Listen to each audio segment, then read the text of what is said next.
YouTube, we're back with another video. Today we are talking about how to start homesteading and practical ways to start practicing to live off the grid, if that's something that you choose to do when you're homesteading is living off grid. I think for the most part, most people when they homestead, they are off the grid. So we thought we'd sit down and take a couple minutes to chat with you guys about different ways that you can actually be practical about starting ways to live on a homestead. Yes, now homesteading can be done anywhere in the world, so depending on where you're going to be homesteading is going to have a big impact on how you homestead. Now, you can be homesteading in the city, which is going to be a lot more different than living in the country or out in the remote locations. And it's also going to determine the size of your homestead or the things that you will be able to accomplish on your homestead depending on where you live. Something that's really important on a homestead, when you live off the grid or you're on a homestead, you need to make sure that you can fix and repair various items without the help necessarily of other people. Obviously, if you're doing it with someone, Andre and I are on this journey together, you can make sure that you have someone around to help, lift things or hold things. But as a general idea, you have to make sure you can do things by yourself or in a team, because you don't have, a professional around to do things for you. So you have to make sure that you figure out how to do it on your own. Also, in terms of medical equipment and medical supplies, you have to make sure that you have those things on hand for what you can get. You have to make sure you know basic first aid. You have to make sure you know basic CPR. You have to know how to react if you're out in the middle of nowhere and you break your leg or you break an arm or something else happens as an emergency situation.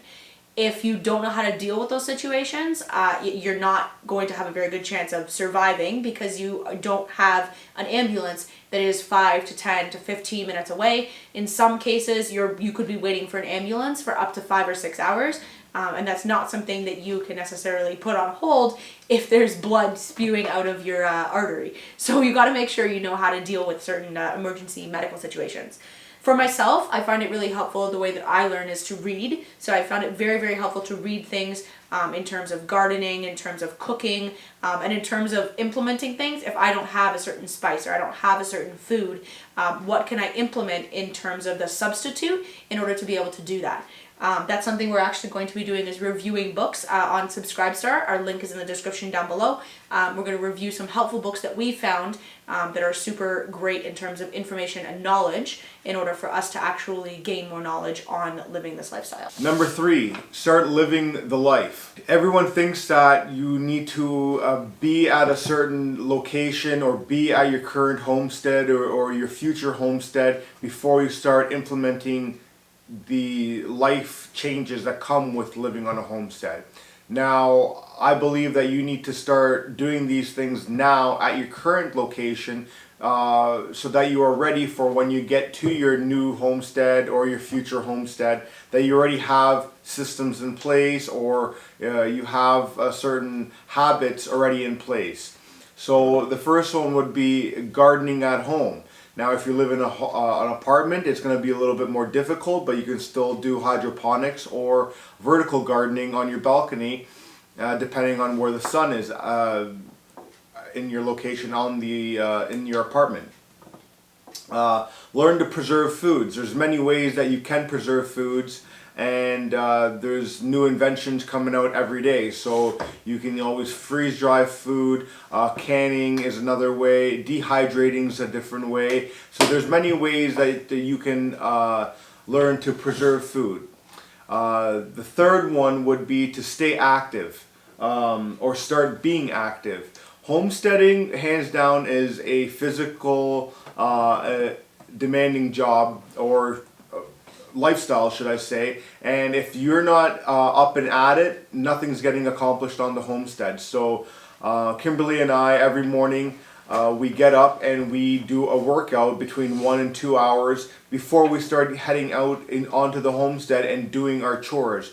Because it is a physically active lifestyle, we want to make sure that our bodies are conditioned to endure the physical stresses on the body. You want to make sure that your muscles are warmed up so that you don't injure yourself. You want to make sure your vitamins are up to par, and you're taking all your essential oils and everything so that your body can recover from stressful events. And the fourth point I'm going to bring up before I hand it over to Kimberly is learn to raise your own animals. Even if you're in the city, you can raise your own chickens, you can raise your own rabbits, and also one of the hardest parts of living on a homestead is you got to learn to process your own animals. Now, for some people, that's not an easy thing to do. Chicken completely bled out, and that takes about videos on how to do it so that when you do get to that point of processing your own animals, that you are mentally prepared to do. And I know it's something that the modern citizen or modern human being nowadays is not conscious of, or something that is easy to witness, is how to butcher your animals. But in order to get used to this lifestyle, that's something you're going to have to get used to, unless you think you're going to live in the city and you're just going to be going to the grocery store, which defeats the purpose of homesteading and doing things on your own. And now Kimberly is going to take over with the rest. Yeah. As Andrea said, being on a homestead, you have to be more self-sufficient. A really big part of that, of being active and of being more self-sufficient, is outdoors. You cannot be outdoors without learning to be dirty. For myself, I'm not a huge fan of playing in the mud. I never was as a kid, but I think that living on a homestead, you have to be aware that you are living in the outdoors, or in the great outdoors. You have a lot more to do that is outdoors. So learning to be dirty and learning to be okay with being dirty is something that you have to get used to. And that's why we have showers, that's why we have soap. So, it's not like you have to spend your entire day dirty, but you do need to be comfortable with being dirty because you are outside doing physical labor, and it's bound and determined that a little bit of mud or dirt is going to get on you. The second thing that I wanted to talk about would be eating as you would on a homestead. So when you are on a homestead and you are moving around physically all the time, you're going to get hungry. There's going to be food that you're going to need to eat to fuel your body. But that's the idea, is to look at food as fuel rather than looking at food as something to do or something to eat when you're bored. We don't eat a whole lot. We do have like our pizza Fridays and our cheat days, but we don't eat a whole lot. We'll usually have something for breakfast. We'll have maybe a small lunch, and then like a salad or something lighter for dinner as well. Breakfast is usually our biggest meal of the day, because we know that we have just finished our workouts and we're going out to do whatever we need to do.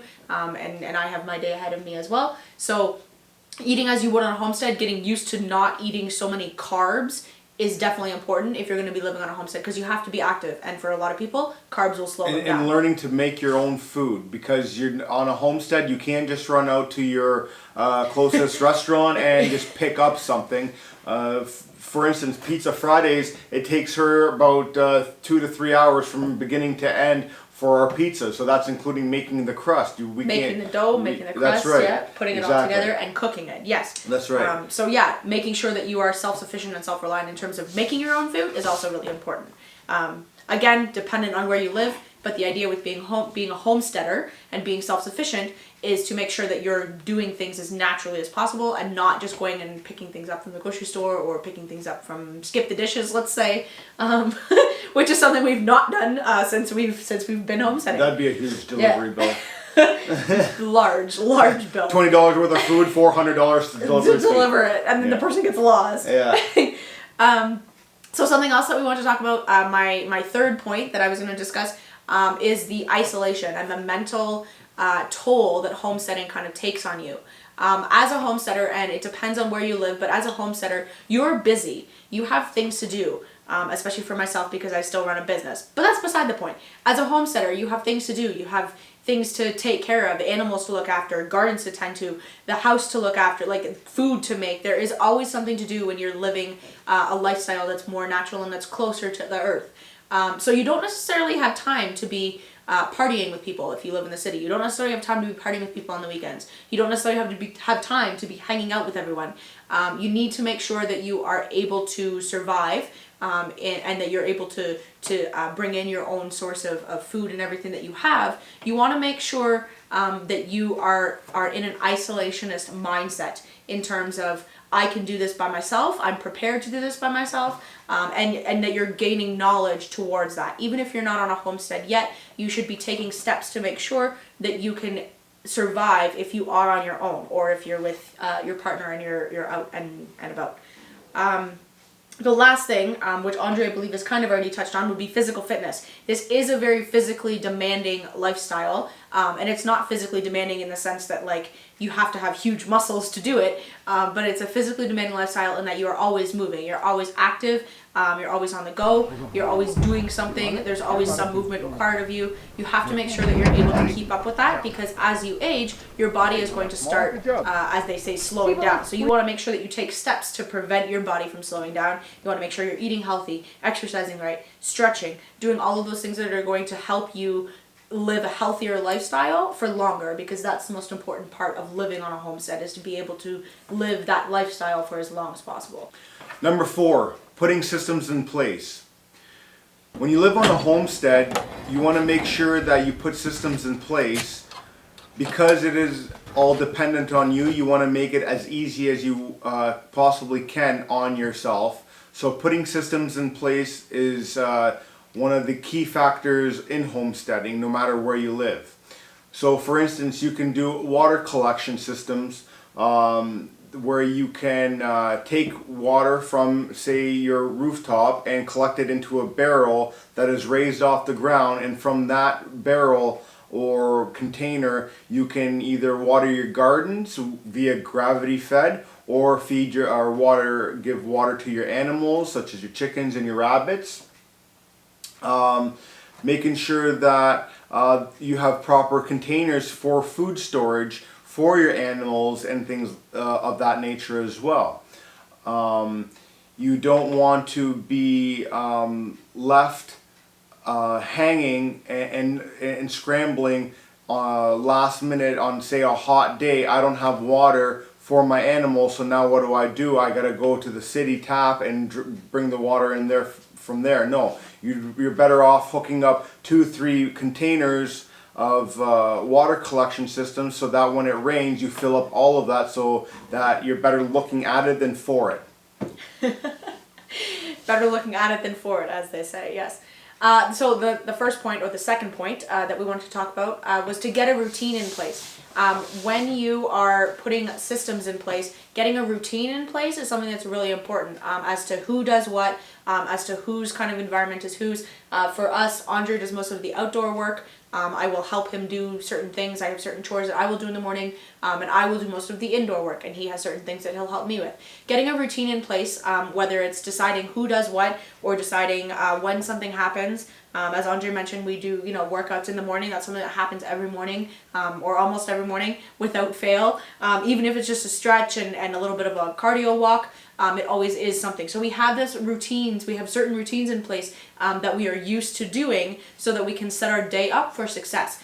Because when you're on the homestead, sometimes curveballs will happen, and you need to be prepared to deal with those. If you have a routine in place, you're able to deal with those, because other things, the important things like feeding and watering your animals, like watering the garden, tending to your plants, tending to whatever needs to be done inside, those are all already done and out of the way, so that you can deal with whatever circumstance comes up on the homestead if there is some sort of emergency. Yes. Number 3 is, if you're raising animals, make sure you have your breeding timing on par. You don't want to have 3 female rabbits all giving birth at the same time, and then you're left with 20-some baby rabbits to deal with and no room to put them in. So make sure that either if you're breeding chickens, you have enough space for them. Breeding rabbits, you have enough area for them. So you want to make sure that timing is something that you do and plan for before it happens. Just like anything in life, you really want to kind of plan it so that you don't get caught with your pants down and now you're scrambling again. That's the last thing you want to do. So before you do anything on a homestead, or you take action, make sure you plan it, especially when it comes to dealing with animals and breeding, such as the goats as well. You typically want to breed the females in the fall so that they're kidding in the spring. The last thing you want to do is breed a goat midsummer or early fall, and now she's kidding in the winter, and now it's going to be that much harder for you to keep that baby goat warm, fed, and comfortable. And alive, really. And alive, yes. If it's little and it doesn't have much of a chance of surviving when it's minus 40 outside. That's right. So the fourth point that we want to talk about was solar, or whatever electric system you have to produce electricity and to produce power, and learning to use it more efficiently. For myself, I was raised in a house where we were always told to turn off the lights when we left a room. That's something that I was raised with, so that's normal for me. A lot of people that I know were not raised the same way. But when you're homesteading, it's really important to remember that you don't necessarily have constant power to your house all the time. You're not fed on a city grid all the time. If you are homesteading, you're not going to have that city dependence at all, hopefully, because you won't be in the city. So learning to use your power effectively, being conscious of what appliances you're plugging in, being conscious of how many things are plugged in at once, being conscious of how much power you're using at all aspects of the day is really important, because when you live on a homestead and you have a limited power source, or let's say you're on solar and you only have peak power sources at certain points of the day, it's important to make sure that you are aware of what you're taking in and what you're using. That's right. And the final point we'd like to make in putting systems in place is composting. Composting is a system that you want to put in place so that you can always have perpetual fertilizer for your gardens. So be it either collecting food scraps that you're going to be composting, or anything that you're pulling out of the garden, you're composting. Animal feces, if you can collect that's a great thing to do as well. As gross as it sounds, it's great fertilizer for your gardens as well. And composting is a very good way to save money instead of going out to your large department stores and paying an arm and a leg for compost from them, or whatever manure it is. I hear chicken manure now is going for like $20 a pound, and that's just kind of outrageous right now. So if you can compost your own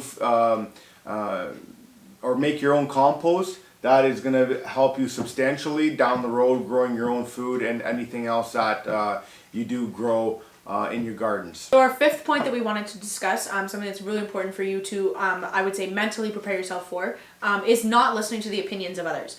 When you express the desire to start a different lifestyle, when you express the desire to live differently, and perhaps a little bit more simply, people are going to question that, because people always question, or I would say hopefully always question, what is outside of the norm.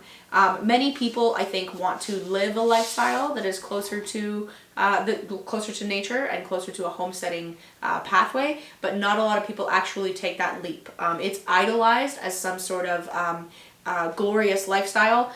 Really, it is a great lifestyle, but it is a lot of work. Many people idolize that kind of idea of homesteading. Many people like the idea, as Andrea said to me, of gardening. Many people like the idea of gardening, but they don't actually understand all of the hard work that goes into it. Many people like the idea of having animals on their property, but they don't understand the food and the time and the upkeep and the water and all of the resources that go into having those things. So yes, it is a great lifestyle in the sense that you are more self-sufficient, and it's a great way of being more self-reliant, but it's not something that is just for the faint of heart.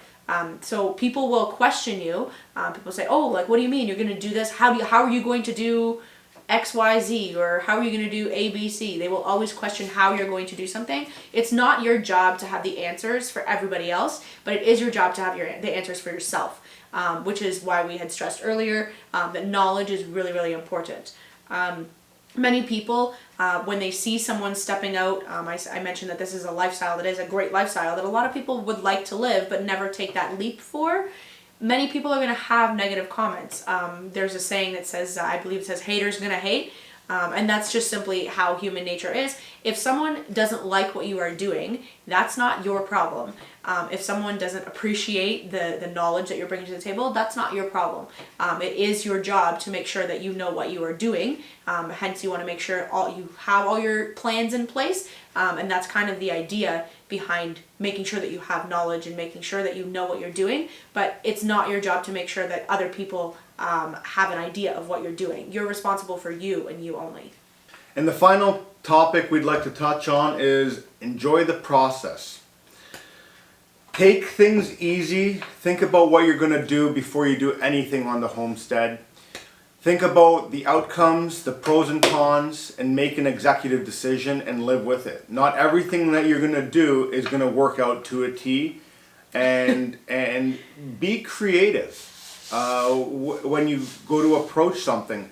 Especially if you're left with limited resources, you have to make things work. Things don't always go to according to plan. You're gonna set something up, and it's gonna work for a day or two, and then something's gonna stop working, and now you gotta repair it or fix it, or an animal's gonna get hurt after a couple days, and you're just gonna have to deal with it.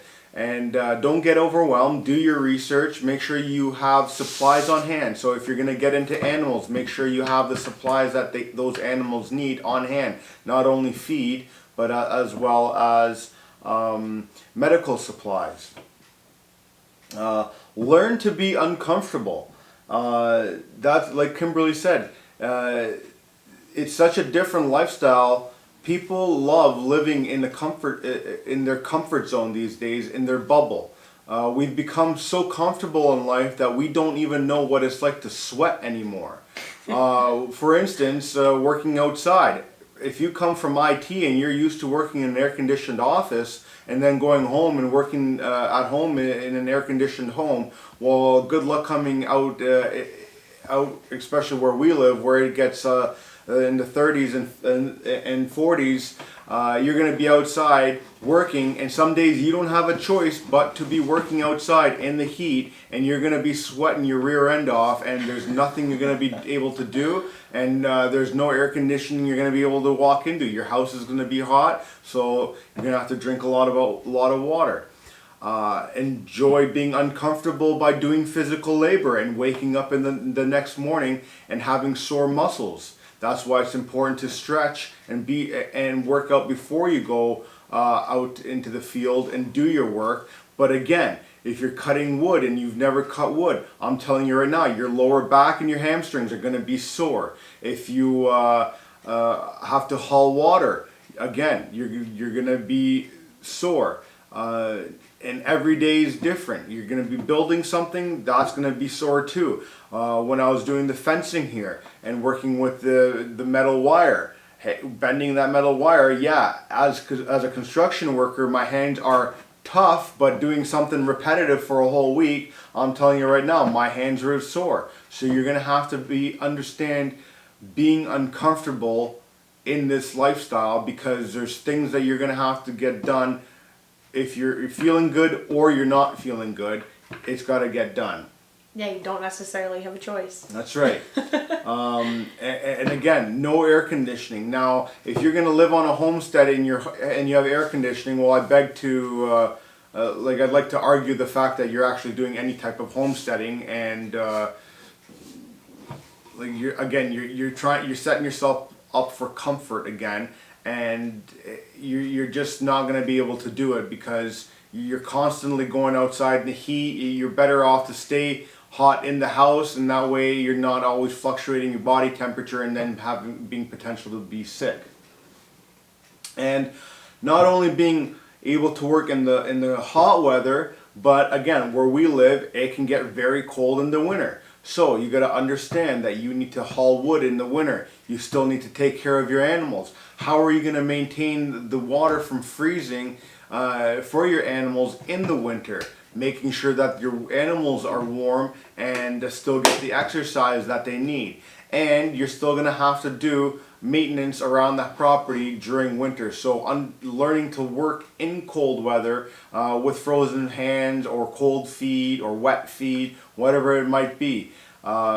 Make sure you enjoy the process, and whatever you do, that you don't get discouraged, and if you don't understand something, do your best and keep moving forward.